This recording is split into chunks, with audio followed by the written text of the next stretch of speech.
Shalom Elohim, haleluya, puji nama Tuhan. Semangat pagi Bapak Ibu Saudara yang dikasihi Tuhan kita, Yesus Kristus.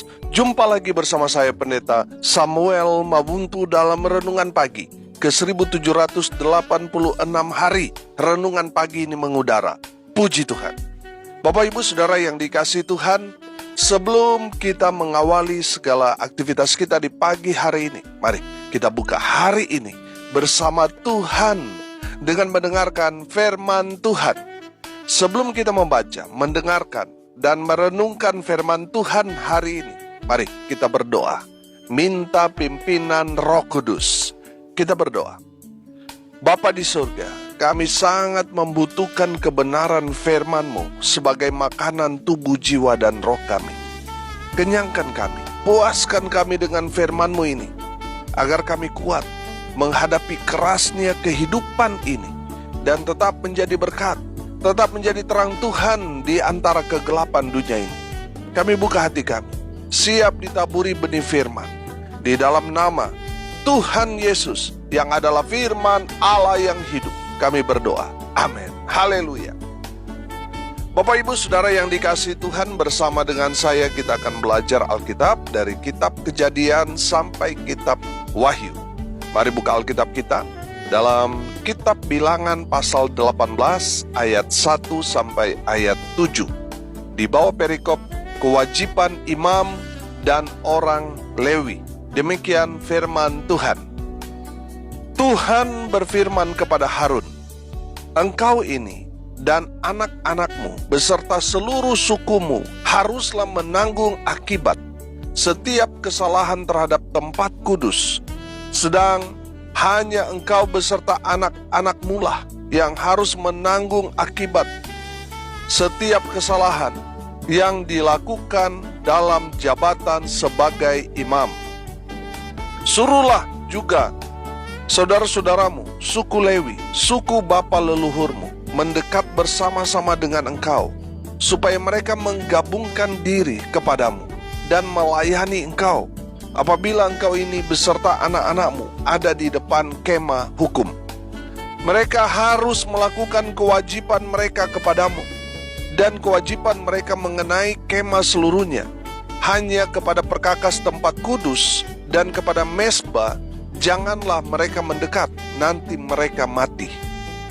Baik mereka maupun kamu, mereka harus menggabungkan diri kepadamu dan melakukan kewajiban mereka mengenai kemah pertemuan sesuai dengan segala pekerjaan pada kemah itu.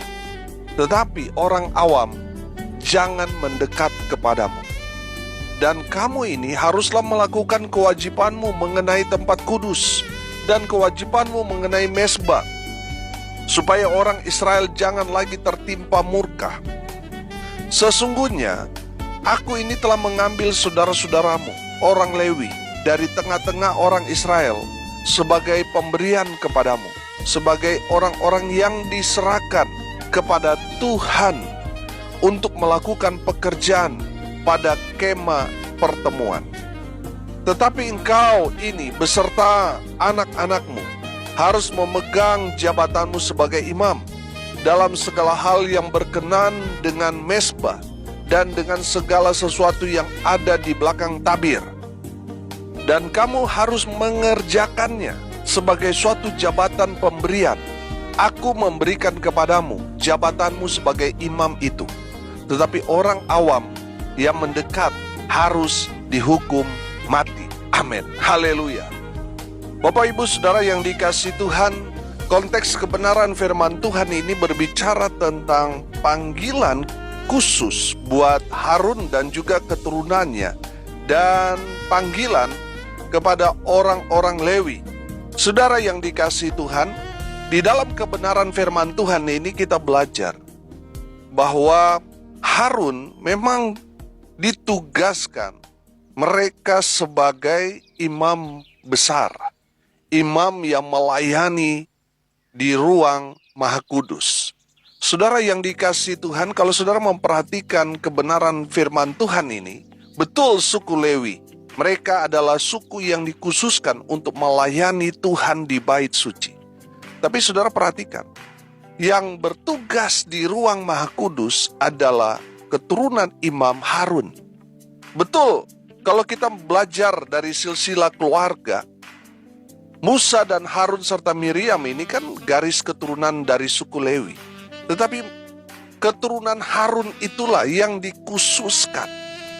Jadi Harun dan anak-anaknya, cucunya, sampai di bawahnya, mereka dikhususkan untuk melayani ruang Maha Kudus. Tidak boleh sembarangan. Orang suku Lewi tidak boleh sembarangan, saudara, melayani ruang Maha Kudus itu. Hanya dikhususkan keturunan Harun. Saudara yang dikasihi Tuhan, dari kebenaran firman Tuhan ini kita dapat melihat bahwa orang-orang yang melayani Tuhan di kemah pertemuan atau di bait suci itu tidak boleh sembarangan orang.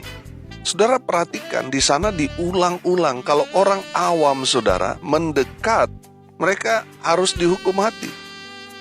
Dari kebenaran firman Tuhan ini kita dapat melihat bahwa melayani Tuhan itu tidak boleh sembarangan orang. Kalau dalam konteks perjanjian lama, memang ada orang-orang khusus, saudara, yang bertugas sesuai dengan tanggung jawab yang sudah diberikan kepada keluarga mereka. Jadi saudara yang dikasihi Tuhan, ada yang bertugas untuk mempersiapkan liturgi, ada yang mempersiapkan untuk ibadah, ada yang bertugas untuk bersih-bersih, ada yang bertugas untuk perabotan-perabotan itu dan sebagainya, saudara.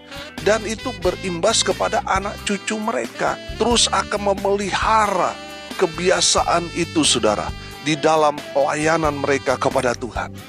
Jadi saudara yang dikasihi Tuhan, pelayanan di konteks PL itu tidak sama seperti pelayanan di zaman sekarang ini.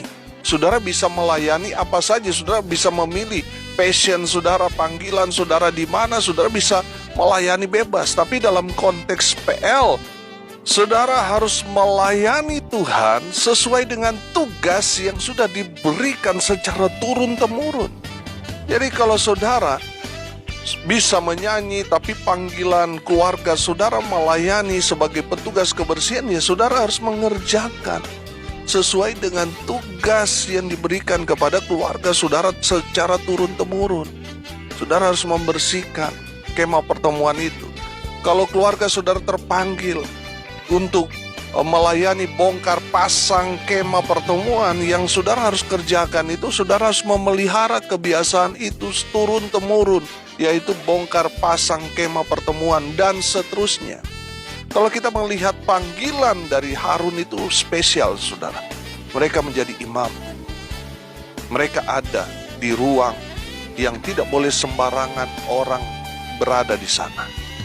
Saudara yang dikasihi Tuhan, saya memperhatikan kebenaran firman Tuhan ini bahwa kita bersyukur kita ada di zaman kasih karunia ini, di mana semua pelayanan, saudara, Tuhan membuka lowongan besar-besaran untuk semua orang boleh terlibat dalam pelayanan ini.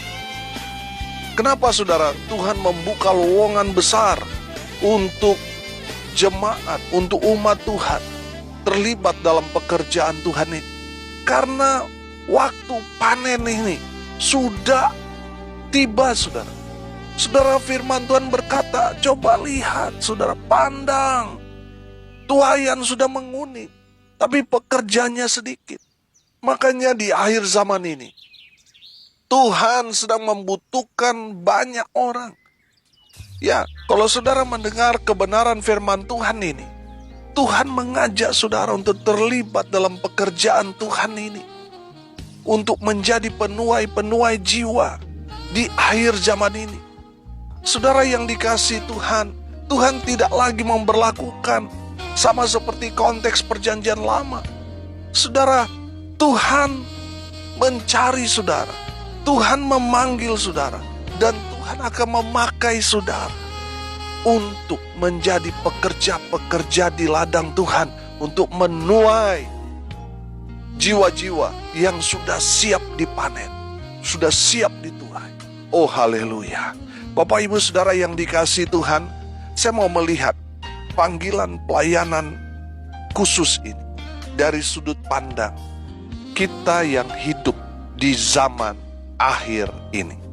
Saudara, yang pertama, panggilan untuk menjadi pelayan khusus yang pertama adalah orang-orang pilihan. Amin. Saudara yang dikasihi Tuhan, ketika saudara merespon panggilan Tuhan untuk menjadi pekerja di ladang Tuhan, oh haleluya, saudara adalah orang-orang pilihan. Saudara, banyak yang dipanggil tapi sedikit yang dipilih. Saudara, kalau melihat setiap hari, setiap minggu hamba-hamba Tuhan berkoar-koar memberitakan kabar baik panggilan Tuhan untuk gereja, tetapi hanya sedikit yang merespon. Banyak yang dipanggil, tapi sedikit yang dipilih. Yang dipilih adalah orang yang merespon firman Tuhan itu dan siap mengambil bagian untuk melayani Tuhan, bekerja di ladang Tuhan. Hanya sedikit, hanya orang-orang pilihan. Memang saudara, kalau mencari orang pilihan itu hanya sedikit. Saudara lihat tentara-tentara profesional, tentara-tentara pasukan-pasukan khusus, saudara lihat, itu hanya sedikit. Karena perbandingan mereka 1:100, saudara. Saudara yang dikasihi Tuhan, kalau saudara merespon panggilan Tuhan ini, itu menandakan Tuhan memilih saudara. Dari sekian banyak orang di muka bumi ini, Tuhan memilih saudara untuk menjadi pekerja di ladang Tuhan. Oh haleluya. Bapak ibu saudara yang dikasihi Tuhan, pertanyaannya sederhana. Maukah saudara melayani raja di atas segala raja? Kalau saudara berkata, ya saya siap, saudara adalah orang-orang pilihan Tuhan. Saudara harus melayani Tuhan. Melayani Tuhan bukan berarti langsung sekolah Alkitab dan sebagainya. Saudara bisa terlibat di dalam pelayanan di gereja lokal saudara. Sebagai wujud saudara merespon panggilan Tuhan ini untuk melayani raja di atas segala raja. Saudara adalah orang-orang pilihan khusus dari Tuhan. Haleluya. Yang kedua saudara, saya menangkap pesan firman Tuhan ini. Panggilan untuk menjadi pelayan khusus adalah orang yang mendedikasikan dirinya, memberikan hidupnya, hidup matinya untuk Tuhan. Oh haleluya. Bapak ibu saudara yang dikasihi Tuhan, kalau kita mempelajari kebenaran firman Tuhan ini, kesalahan Israel ini akan ditanggung oleh suku Lewi, oleh para imam. Makanya para imam ini saudara, ini yang menanggung dosa umat Tuhan. Hidup mati mereka itu dipertaruhkan di sana. Saya melihat di sini bahwa orang yang dipanggil Tuhan untuk menjadi pelayan khusus adalah orang-orang yang berani. Berani bertanggung jawab. Berani memberikan hidup matinya untuk melayani Tuhan. Oh haleluya. Bapak ibu saudara yang dikasihi Tuhan, kalau saudara penakut, jangan jadi hamba Tuhan. Kalau saudara masih baperan, jangan jadi hamba Tuhan, saudara.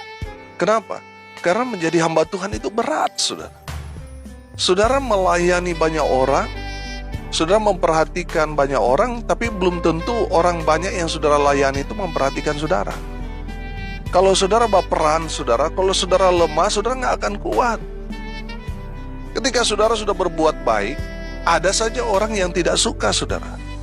Saudara sudah maksimal dalam pelayanan, tetapi masih ada orang yang merasa kurang puas dan lain sebagainya. Nah, kalau saudara lemah, saudara nggak akan kuat, saudara. Pelayanan itu keras. Dulu ada anak rohani saya. Setelah dia selesai pelayanan di tempat saya, dia terjun dalam pelayanan. Ketemu dengan saya bersama dengan keluarga saya. Dia bilang, "Bapak, makasih Bapak. Sudah melatih kami dengan keras di dalam pelayanan ketika mereka melayani di gereja saya." Saudara ya dikasihi Tuhan, setelah dia terjun dalam dunia pelayanan, dia sudah terlatih. Makanya dia berterima kasih sudah melatih mereka menjadi pribadi yang kuat. Sehingga ketika mereka terjun dalam pelayanan, mereka sudah siap menghadapi semua tantangan, persoalan, tekanan, pergumulan. Mereka sudah siap, mereka kuat, karena mereka sudah terlatih. Amin. Saudara yang dikasihi Tuhan, pelayanan itu butuh orang-orang yang kuat. Saudara, di dalam pelayanan, kalau saudara tidak kuat, saudara akan terlempar. Makanya saudara harus melatih diri saudara. Saudara lihat, sebelum tentara itu maju berperang, mereka dilatih dengan keras. Seperti medan perang, saudara. Mereka dilatih memang seperti nyata di dalam peperangan itu. Supaya apa? Mereka siap ketika mereka menghadapi peperangan yang sesungguhnya. Saudara yang dikasihi Tuhan, seorang pelayan-pelayan Tuhan yang terpanggil melayani Tuhan adalah orang yang berani mati. Orang-orang yang siap mati karena mereka mendedikasikan dirinya untuk Tuhan. Saudara lihat, 12 rasul itu kan mereka memang betul-betul mati syahid, kecuali Yohanes. Saudara lihat bapak-bapak gereja, mereka betul-betul jadi martir. Saudara yang dikasihi Tuhan, coba saudara perhatikan orang-orang yang menjadi perintis Injil di daerah-daerah kita. Pasti mereka semua itu mati syahid, saudara. Saudara yang dikasihi Tuhan, dari kebenaran firman Tuhan ini kita dapat melihat bahwa seorang hamba Tuhan itu adalah orang yang mendedikasikan dirinya hidup mati untuk pekerjaan Tuhan. Haleluya. Yang ketiga, saudara, panggilan untuk menjadi pelayan khusus adalah orang yang bertugas menjaga kekudusan Allah dan kekudusan umat di tempat suci. Konteks kebenaran firman Tuhan ini ya seperti itu. Tugas seorang imam, dia menjaga kekudusan Allah di kemah pertemuan itu dan juga menjaga kekudusan umat Tuhan. Makanya saudara, ketika orang datang kepada Tuhan dalam konteks kemah pertemuan, mereka harus membasuh diri mereka. Mereka harus membawa korban penebus dosa dan sebagainya sebagai langkah untuk mereka menjadi orang yang kudus. Ketika mereka datang kepada Tuhan, mereka harus membawa itu semua. Saudara perhatikan tugas para imam, ya orang-orang yang melayani suku Lewi, mereka harus memperhatikan semua itu. Bahkan hewan korban yang akan menjadi korban penebus dosa itu harus diperiksa, ini layak atau tidak. Itu menandakan bahwa pelayan khusus yang melayani Tuhan adalah orang yang menjaga kekudusan Allah di kemah pertemuan itu, dan juga kekudusan umat Tuhan yang hendak datang kepada Tuhan. Bapak Ibu Saudara yang dikasihi Tuhan, kalau saudara orang yang terpanggil untuk melayani Tuhan, saudara harus menjaga hidup saudara supaya tetap kudus di hadapan Tuhan. Dan saya melihat di sini, Tuhan mau saudara betul-betul hidup berdampak. Berdampaknya apa saudara? Kehidupan saudara harus menjadi saksi, sehingga orang dapat melihat sesuatu yang berbeda sebelum dan sesudah saudara percaya Tuhan, sebelum dan sesudah saudara melayani. Mereka dapat melihat perbedaan yang signifikan dalam hidup saudara, sehingga hidup saudara berdampak. Oh, Samuel aja dulunya hidup penuh dengan dosa, sekarang kok dia berubah, dia hidup melayani Tuhan, sungguh-sungguh hidup dalam kekudusan dan seterusnya. Sehingga ini menjadi patron bagi mereka, petobat-petobat baru itu, karena mereka melihat kehidupan yang berbeda dari saudara sebagai hamba Tuhan. Tapi kalau saudara mereka lihat saudara tidak ada perubahan, ya masih mabuk, masih main judi, masih main perempuan, masih pakai narkoba dan lain sebagainya, bagaimana hidup saudara mau berdampak? Yang ada adalah saudara menyesatkan orang-orang yang bertobat baru ini. Seharusnya mereka datang dari orang yang berdosa. Ketika mereka membawa korban bakaran, korban penebus dosa, mereka dikuduskan. Tetapi mereka menjadi syak ketika mereka melihat kehidupan imam, kehidupan saudara sebagai pelayan, sebagai hamba Tuhan. Tapi hidupmu tidak jadi berkat. Hidupmu masih hidup dalam dosa dan sebagainya, sehingga menjadi syak, saudara. Saudara yang dikasihi Tuhan, saya percaya seorang yang dipanggil untuk menjadi pelayan khusus, hidup mereka sudah hidup dalam pertobatan. Hidup mereka tidak hidup dalam kegelapan, tapi terang Tuhan. Amin. Sehingga berdampak luar biasa. Saudara yang dikasihi Tuhan, saudara yang dipanggil untuk melayani Tuhan secara khusus, saudara harus menjaga hidup saudara kudus di hadapan Tuhan dan menjaga umat Tuhan supaya mereka tetap hidup dalam kebenaran firman Tuhan. Amin. Mari kita berdoa. Terima kasih Bapa di surga atas kebenaran firman yang sangat memberkati kami. Berkati semua pendengar dimanapun mereka berada. Tuhan memberkati hidup mereka. Rumah tangga mereka diberkati, usaha pekerjaan mereka diberkati. Hamba berdoa mereka yang sakit Tuhan sembuhkan, mereka yang lemah Tuhan kuatkan. Tuhan hibur mereka yang berduka cita. Mereka yang hari ini berulang tahun, Tuhan Yesus memberkati dengan umur panjang. Kesehatan, kekuatan dari Tuhan menyertai mereka. Hamba berdoa biarlah berkat dari surga turun memenuhi semua pendengar. Bapak Ibu Saudara yang dikasihi Tuhan, arahkanlah hatimu dan terimalah berkat dari Tuhan Yesus.